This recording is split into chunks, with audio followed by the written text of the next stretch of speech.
பறவைகள் வளரக்கூடிய இடத்துக்கு பார்க்க போயிருந்தப்போ இன்றைக்கி ஒரு முடிவு பண்ணேன். பறவைகளோட ரொம்ப நேரம் டைம் ஸ்பெண்ட் பண்ணுறது.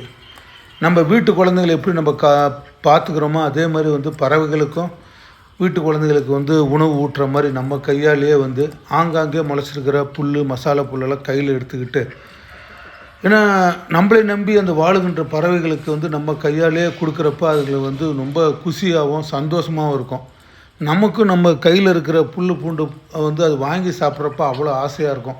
இந்த பறவைகள்லாம் நம்ம மேலே எவ்வளோ அன்பு வச்சுருக்குங்கிறது தெரியும். அப்படி தான் இன்றைக்கி எந்த அவசரமும் படாமல் பறவைகளோட நம்ம கையாலேயே இன்றைக்கி கொடுப்போம் அப்படின்னு சொல்லிட்டு தான் அப்படியே உக்காந்துட்டேன். சரி, ஒவ்வொருத்தருக்கும் மாற்றி மாற்றி கொடுக்கறது.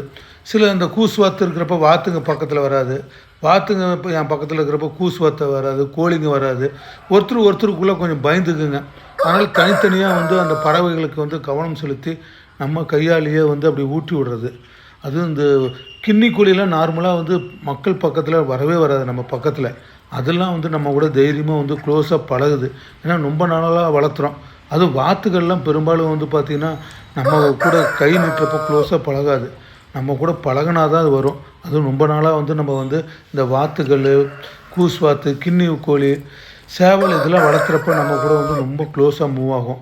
அதுவும் அந்த வாத்துக்கிட்டலாம் பார்த்தீங்கன்னா கால் கை நீட்டணும்னு வச்சுங்களேன், அவன் நம்மகிட்ட அப்படியே கொத்துவான். தோட்டத்தில் இருக்கிற அணில் கொத்தின கொய்யாப்பழம்லாம் எடுத்துக்கிட்டு அப்படியே செல்லமாக குழந்தைய கூப்பிட்ற மாதிரி கூப்பிட்றது. இந்த வாத்து தான் கூண்டில் அடப்படுத்திருந்தது.